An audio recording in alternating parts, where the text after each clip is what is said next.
Welcome to Indiana, home of Notre Dame and the Fighting Irish. Today we've been invited to take a tour of Evil Czech Brewing and go behind the scenes with their head brewmaster and see how their setup looks and how beer is made from top to bottom.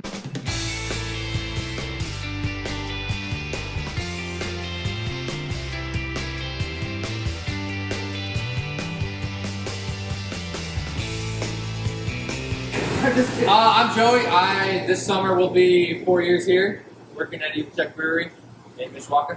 I'm assistant brewer. Assistant brewer. Yeah. Right. I work under this hooligan.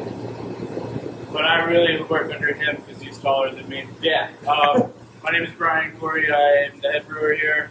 Been the head brewer for about 5-6 years. Started in 2014 when the brewery started here in Mishawaka. And I worked my way up. What year did you guys open? Well, we opened in like 2012 or 2010 down in Culver, something like that. And then 2014, in like early 2014, we started here. And so yeah, that'll be 11 years in April. Wow, nice. In this building. Yeah. Do you guys have other locations, or is it just here? Just here is our only location. Although the owner does have 2 other restaurants in the area. They're not tap houses or anything. One's a kind of upscale fancy steakhouse, and then the other's like South American Latin margarita bar. Can't go wrong with margaritas. Tequila bar. Tequila's beer, good bourbon. What more do you want, you know? Yeah, he's hitting all of the things that people want. Well, so can you guys take me through the process of brewing beer from start to finish? So what do we got behind you here? So these are clean kegs. Just kidding. They really are. But actually, right here we got a project of ginger beer. So we make house-made ginger beer with fresh ginger and lime. So that's fermenting right now.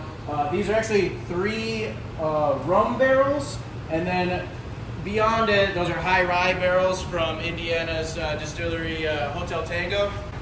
So we do a Russian Imperial Stout release every year, and that is the beginning of March, the first Saturday in March, to commemorate the death of Joseph Stalin, based off of our owner not liking him.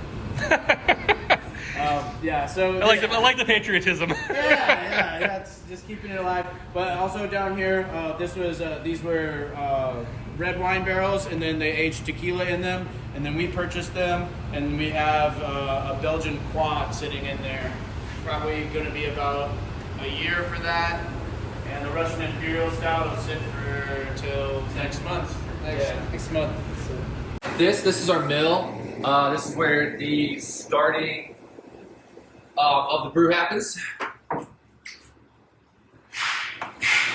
So how does this machine work? What do we do with the mill?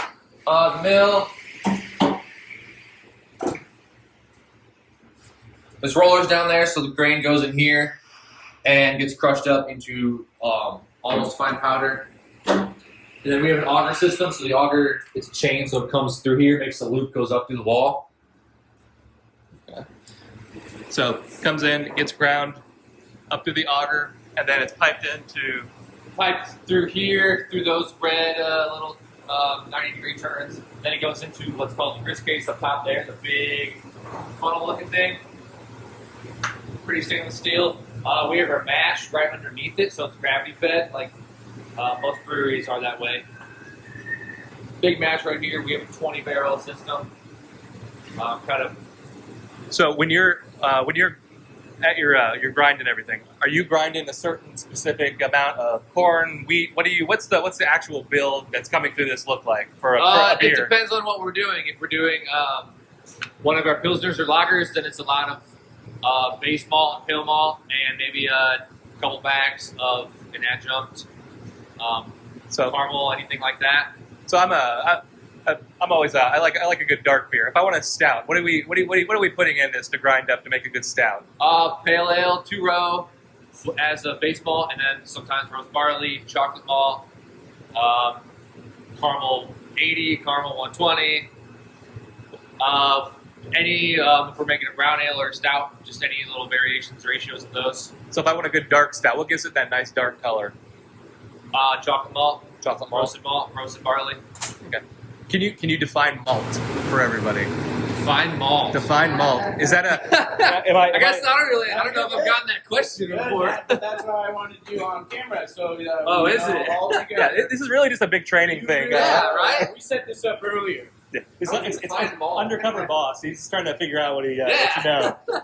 So malt is basically like the seed of barley or wheat, and what they do is they basically soak it in water so that the seed thinks that it's going to sprout. So on the inside of that seed, it creates all the food it needs to grow up tall and strong. But what we're doing, or what the maltsters are doing, where they're actually tricking that malt, and then they cut off that germination process, and then they start the roasting, kilning, and everything like that. So basically transforming that seed into something that we can use to extract, or so that we can get the starches in here converted into sugars, so that we can make wort, so that we can put yeast in it, and that can make beer. When you say cut off the germination process, I mean you stuff it into a grinder. They basically like take it out of the water. They don't soak it anymore, and then they're drying it out, and then that's whenever they start. They roast it or whatever specs that they do. I don't know. I'm not a maltster, but that's just from what I understand. So when the malt comes in, it's already gone through that whole process. It's Yeah. bagged up and ready for you. Yep, it's ready to go. So if you crack that open, it's going to have all white endosperm in there, and that is basically just packed full of the starch and nutrients that we want and need to make beer. That's fantastic. Can I ask what you're doing with the thermometer Yeah, over there? this is actually a pH meter. So I'm just trying to get the pH of the beer as it came out of the kettle. So just trying to stay in parameters. Is this finished beer or is this? Well, it's actually wort. So we just boiled the wort right now. So that's resting, and we're gonna push it into the fermenter and then add yeast. Cool thing though is it's a Belgian double. So we sterilized raisins, and then we hung them in the fermenter so that whenever we add the beer into it and the yeast and everything like that, then the yeast will have some fun with that fruit, that dried fruit, and kind of add that essence into the finished product. Since we're doing an undercover boss, can you define wort? Can I define wort? Wort is basically like during the mashing process, the kettle process, it's the liquid that is extracted from the malt and with all the sugar in it before the yeast eats all the sugar and forms it into beer. We go into the giant funnel up top, and it comes in here, and this is called what? This This is called drum. the mash tun. This is where there's big metal rakes and it spins around. This is where you kind of make, I like to call it, you basically make oatmeal. You mix it in with hot water, all the malt that has been milled and crushed and everything like that, so then it basically absorbs and extracts all the proteins and sugars that it needs. And then from there, it is slowly drained and transferred over to the kettle. So this is filled with hot boiling water, and Not quite boiling water. It's about 150, 155, depending on what type of beer we're making. That determines the temperature of the water. how long does the process in the actual ton take from start to finish? When all the water and all the not mash grain is out of the grist case, we rest it. It's called resting, just kind of letting it do its thing and soak up all of the proteins and sugars it needs. We do that for 45 minutes. Our rest is 45 minutes. And then you do what's called a Orloff cycle, where you kind of just cycle it around, mix everything up, make sure there's no spots with super hot water, another spot with colder water, anything like that. And then Remember it's sucking from the bottom? suck it from the bottom, putting back on top. So that it clarifies, so that it basically the husks on the barley create another filter bed, so that whenever we go suck from the bottom and put it back on top, that it becomes clear. That's what we want in the kettle, because if we don't want any unwanted tannins and whatnot to make the beer taste bad. So when the liquid comes out of here, what's it technically called? Is there a word That's for it? wort. This is the word. When Yeah. it comes out. All right, there we are. Yep. Once it's converted, once the starches are converted into sugars, that is wort. Yeah. Okay, pretty cool. So essentially, beer and whiskey are the same up to this point. Yeah. So Yeah, well, whiskey producers make beer, but it's not going to taste good. it's corn beer. It's gonna be Right, terrible. yeah. Which we actually made a cream ale yesterday, so there's nothing wrong with a little corn in your beer. but yeah, they essentially are making a beer of, just depends on what recipe they have, and then they just distill it. Okay. Always goes through this paint dated pump right there, and then it gets transferred through all this stainless steel piping, and it goes in this port right here, goes into our kettle. It's gonna get so the work is transferred from the mash through the stainless steel pipes into the kettle, and that's where we collect it. And then when it's all collected, that's when we start adding the adjuncts, hops, clarifications. This beer for the Belgian we added extra sugar to make it a little more, since it's Belgian quad, or Belgian double, sorry. So, in the kettle is essentially where the beer becomes its own unique entity. So this is where this is where it changes basically from whiskey to beer. okay. If you want to say that. That's where the magic happens. Got it. So if you're, I like a good juicy hazy IPA. What are we adding for a juicy hazy IPA to this? A lot of hops. A lot of hops. Yeah. A lot of hops towards the back end. Hops with the alpha acids, and depending on what type of hop you use, will determine, or what beer you're making will determine what hops you're going to use. Big juicy IPA, you're going to use nice floral hops or juicy hops. Not so much grassy or piney, and we're going to use a lot of it. What makes a beer hazy versus not hazy? You can get that from the proteins in the first process where the mashing happens. Water temperature and sugar content protein content can cause that.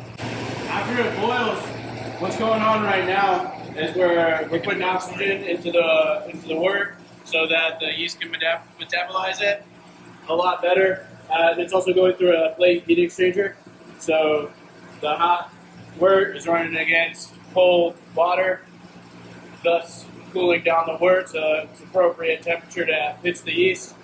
Too cold and it might stall, too hot and it'll kill the yeast. Also, the water that we're using from this cold liquor tank is getting recycled into the hot liquor tank so that we can use it later for cleaning and brewing. So these are full of water. This is full of... Yeah, that's going to be the wort, and this is just brewing liquor, or water. and then and you say, Germans call it liquor. sure. And this is where all the yeast and all the fermentation happens? No, this is just a brew kettle, combination brew kettle whirlpool. So after what it's doing right now, we can follow it over here. Watch your step, tight quarters. And the hose right there is going right into this conical shaped vessel called a fermenting vessel.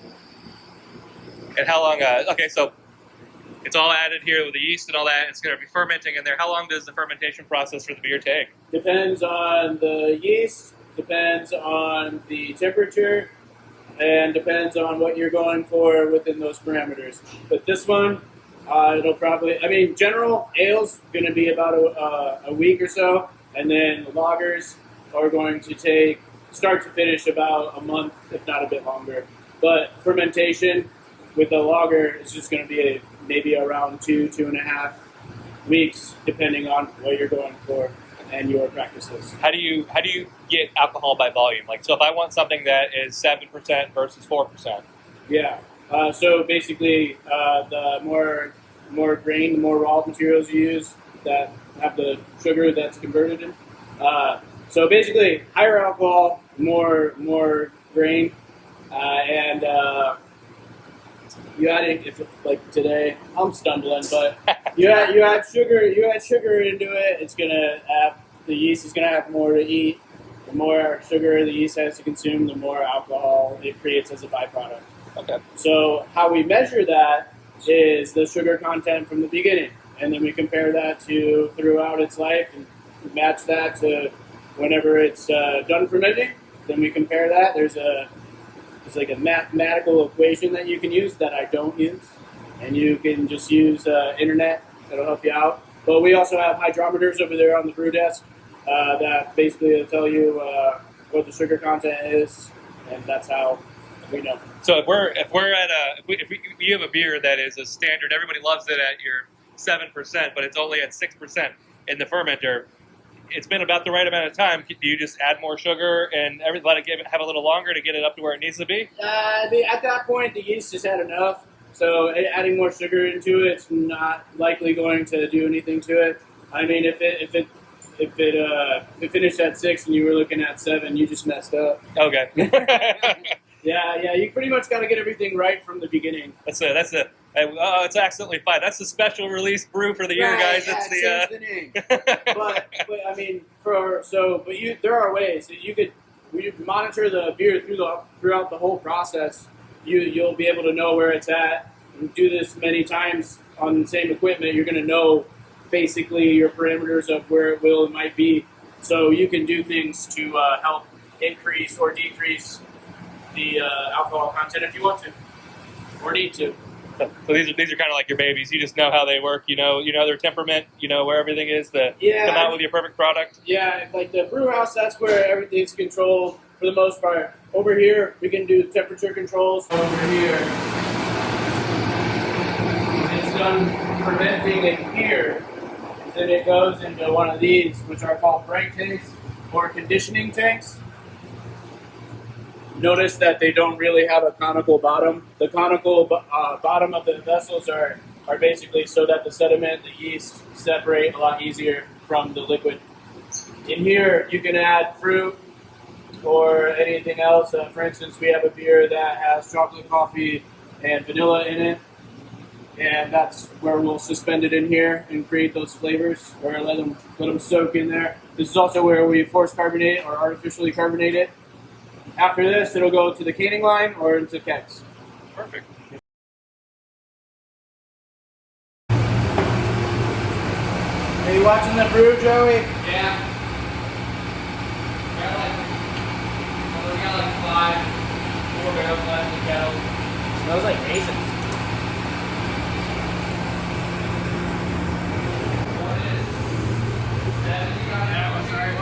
Yeah. Doesn't help. For a big man. Doesn't help that I'm a big guy. Yeah, exactly. You would not. Oops. Missed the money shot. I didn't order anything from you. Well, I thought I was getting the drink. You're getting high five. Hi. So right here, this is telling me in bricks, which I normally don't use, but people who measure sugar will be familiar with that. But I convert the bricks into Play-Doh. Basically, that's saying about 17.6, and then there's a temperature conversion right there, which is telling us it's a little bit hot. So then we add points up to that. And then so that's the original gravity. When it's finished, final gravity. And then that's where the equation comes in. Subtract those together. Do you know the equation off the top of your head? Okay, let me ask him. No, I mean it's there's so many things. There's resources online. Yeah. You don't have to. I had a buddy who would do it and then calculate IBUs and everything like that. And it's Yeah, there's an app for that now. It's all right.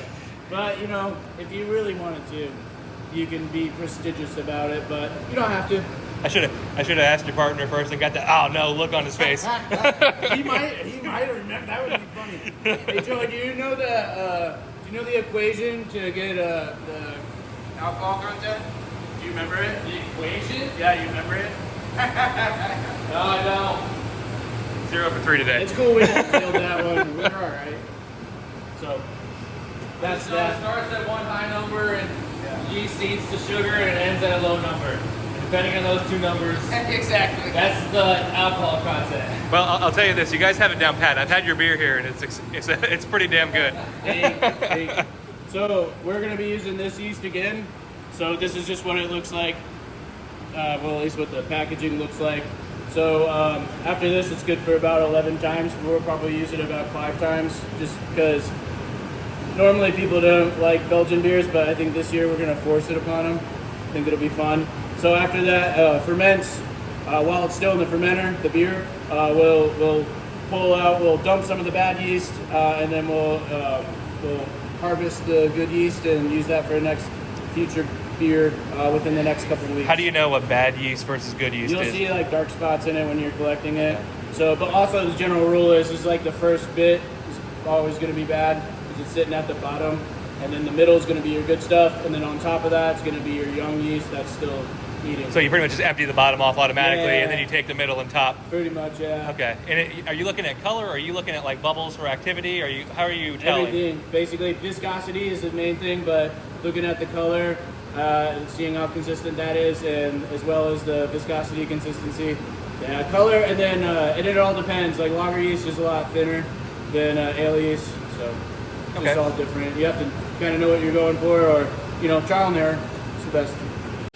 So you're the manager of the actual brewery, and there's a difference between the brewery, what we see back here, and then the front of the house, which is over there for all the patrons. Yeah. So the way we're structured is that we sell to the front of the house, so they make the majority of the money.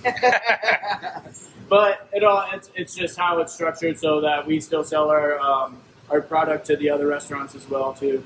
So, but that's just how it works for us, and no complaints. But I'll tell you though, honestly, like you get the better end of it, because to me, like through talking to you guys, I can see you like this. I can see you love it. It's fun. We don't have to talk to the public that much. So that's also yeah. That is plus. that helps. It's good when you're just like a chemistry nerd and you get to play back here and do all this. I would just call myself a beer nerd and not a chemistry nerd. So you're a beer nerd. What's your favorite beer? What do you like? What do you drink? Are you exclusively here? Or are you? No, I mean I have been. I get hankerings and go to the liquor store every now and then, but I mean I'm a sucker for Belgian beers. They're just too expensive, so if I make them here, then it's cool. But no, for real, I like all beers. So I know it sounds corny, but I do. I go through phases of everything sounding good at once, to seasonals, to even opposite seasonals sounding good. It's just everybody's palate's different, and it's different every day. And yeah. So how come with certain beers, just like certain wines, you drink it and you get that instant headache? Is it tannins? What exactly is going on?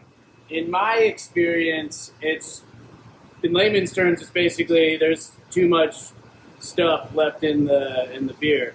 So maybe there's poor yeast harvesting techniques, or no harvesting techniques, or no dumping, no separation of the beer from the yeast. And then so a lot of the proteins left in there, or a lot of the hop compounds left in there, can transfer over into the finished product, and that can leave you feeling full and uncomfortable, and sometimes you can get a headache. And even after a 6% beer, you could be full and hurting, but no buzz. So what exactly makes Evil Czech Brewing so special? What sets it apart from other craft brewers in the area? Because this is Indiana. We know Indiana has about 150 or so breweries. Right. Well, I would say the owner being Czech really forced the lagers on us and on the people, and that's an easy thing because most people drink lagers. So what I like to do is I like to expand off those, do different lagers, and then with the extra taps, just kind of do whatever I feel like I want to drink. And then I force that on people and see if they like it or not, and go from there. You get their feedback, and then you kind of go one way or the other? Yeah, I just kind of see how fast or slow it's selling, and then maybe the next time we won't go in that direction. But for instance, we have an IPL, which is like a lager that's treated like an IPA. So it's fermented cold, but hopped up like an IPA. So. Fantastic. So it's nice because it kind of takes the community's needs and what they actually like into it, and you brew specifically for your community here in South Bend, which is awesome. And they love lagers and IPAs. There it is. So from the head brewmaster, what do I need to try? And I'd say I'd go for the seasonals or the one-offs. So we have a 9.4% double IPA. I think you would hopefully like. The Farmer's Autumn IPA I recommend just because local malt and local hops. And how'd you come up with the formula or the taste for the Farmer's Autumn IPA? It's based off of a Dogfish Head beer that they did in the past called India Brown Ale. So basically it's just a brown IPA. Nobody does this style, so I thought I'd have fun with it. And here's the IPL I was talking about, Flaming Sideburns. The Indian Pale Lager. You don't get it. I don't think I've even ever tried that before. It's for me. It's one of my favorites. Styles to brew and drink. What do you have? 3. Do you like Scotch ales or stuff like that? So it's barrel aged. I would try that. That's a family's name. Dunbar's Revenge. The can's cool. It's got Braveheart on it. It's pretty sweet. Nice. I got one more.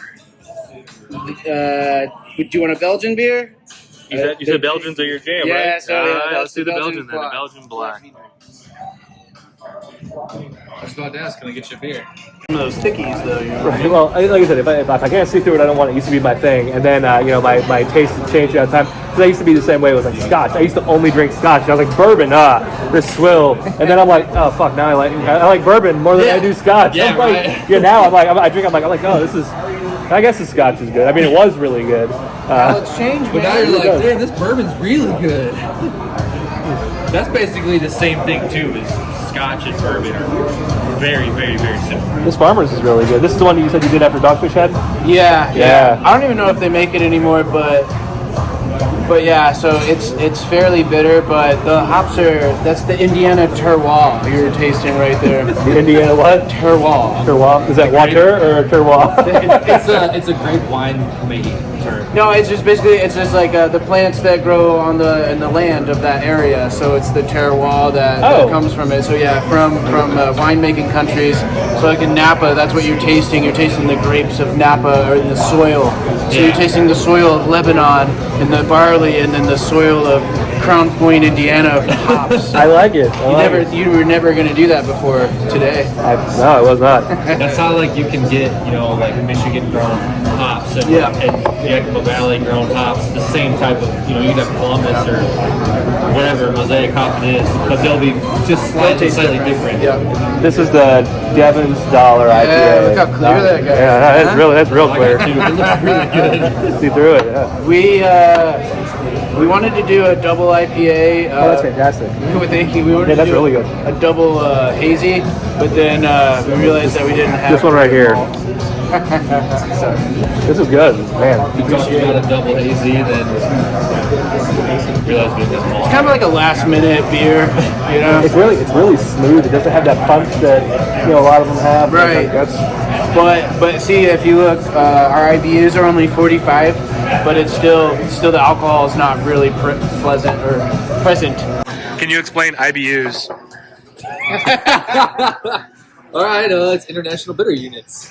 So that Just what it It stands is. for. Oh, not just what it stands for. Explain.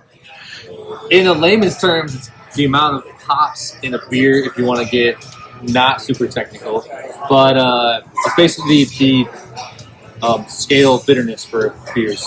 So the higher the IBUs, the more bitter, or the lower the more The bitter? higher the IBUs, the more bitter the beer is, and typically you get bitterness from alpha acids from the hops. Okay. It all Nice. depends, though, still. So you could still have a high IBU, but depending on the hops, it might not be that bitter. Okay. So it just depends. Just on the flavor or the style of hops that you're putting. Yeah, into it. yeah, exactly. So yeah, it's a rule of thumb. So yeah, the higher number you see, the more you can expect. The lower, you know. All right, because so that Devon's Dollar was 45 IBUs. Right. That was not very bitter. That was good. I like that. It is the hoppiest of lagers, so I was just saying that's your example right there, where it's not going to taste like that, but it has higher IBU because the hops that we use in it are different, and we use a shitload of them. And this is the Flaming Sideburns Indian Pale Lager. So it's an IPL for those of you out there. I've never had an IPL. This is the first one for me. 40 IBUs, 5.5%. Different than a cold IPA. Oh, that's really different. Huh. I like that. So you get the smoothness of a lager, and then the nice aromatics and flavors of an IPA. It's funny not to bring my whiskey into this, but on the finish, you get that citrusy, like a citrusy floral almost. It's really nice. Are you good? Are you? All right, we're gonna try the Dunbar's Revenge. The Dunbar's Revenge is a barrel-aged Scotch ale. 17 IBUs, 7.5%.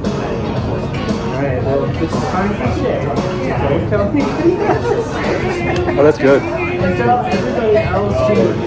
That's definitely the most different of all these. Yeah. I like that. That Scotch ale. You can. That's nice. Yeah, I don't know. Scotch ales aren't super popular and prominent.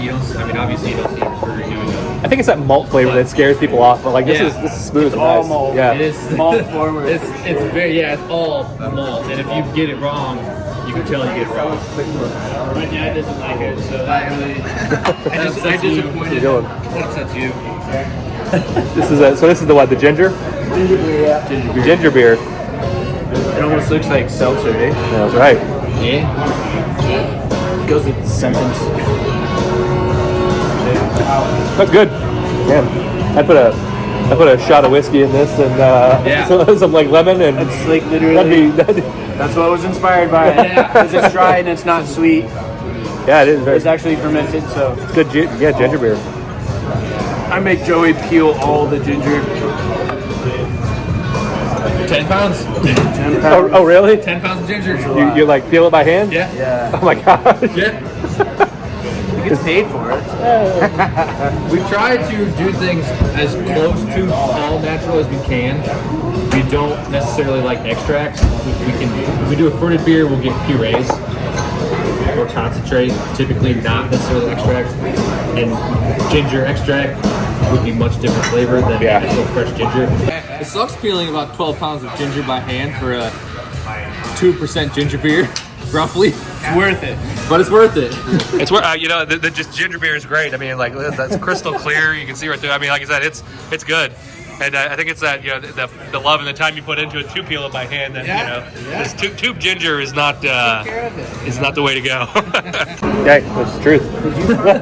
And this is Once you the get up in scale, it was in your tote and I put it out here. It gets understandable. this is the black versus No, neck. it's just like 10%, 30 IBUs. It's just black V-neck. Black V-neck. Oh, not versus. This is the black V-neck. Right, but All right, so we got medium bodied, clove spice raisin. All right. That smells nice. who was it? Who closed? Oh, that's like warm. It's got like that warm feeling in the back of your throat there. I like that. That's good. I mean, it's everything that it says it is. It's 10%. It's funny because I'm usually not a Belgian fan usually. This is good. Yeah, it's real thank good. you. When we do these styles too, like we did, like for Black V-neck, and then we also have a golden strong ale, a Belgian golden strong ale. Sometimes we'll do. We didn't do it this time, obviously, but we try to go more out the subdue. Yeah, it's because of my beer. And Black V-neck was his recipe. No, but when we do, especially Belgian styles, we try to go more subdued and subtle on the Belgian notes because a lot of people are turned off by the esters that Belgian yeast can impart. Well, I mean, like I said, I'm not even a Belgian guy, and that was really good. You know, if nothing else, you made it into like a good intro to Belgium. Yeah, so. yeah, exactly. At 10%, I think you just like. At 10%, yeah. Well, hey, the 10% ain't bad either. You got the double IPAs and the stouts, so. It's winter. We got to drink heavy here. With all that snow, what was it? I saw it was a balmy 1 degree yesterday outside in South Bend. Yeah, it sucks.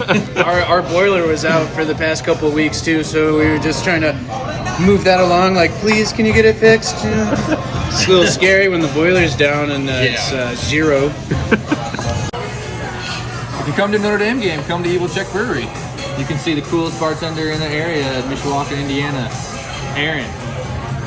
What's up? Being in northern Indiana when it's 0 degrees outside, there's nothing else to do but drink beer. Yeah, drink good beer. Cheers. Here at the Evil Czech. Visiting Evil Czech Brewing is an experience you don't just taste, you feel. Head brewmaster Brian and assistant brewer Joey are living proof that passion, precision, and a love for the craft of brewing can be found in every pint.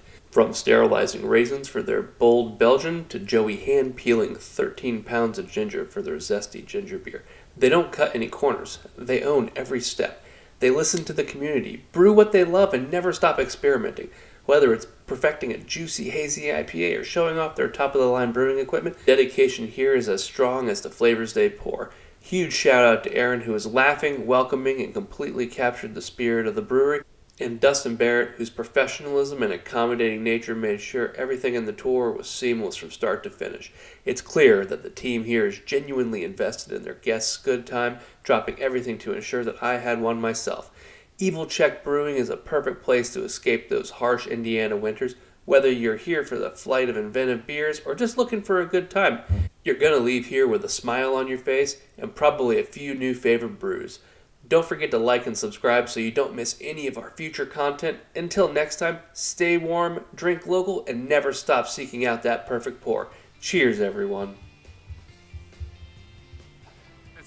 This one will go on TikTok, right? It's the flossing. How do you floss? Can you guys do it together, please? I don't think this is good. For the fans. I don't think it's good. Totally wrong. All the teens on TikTok are going nuts right now for you guys.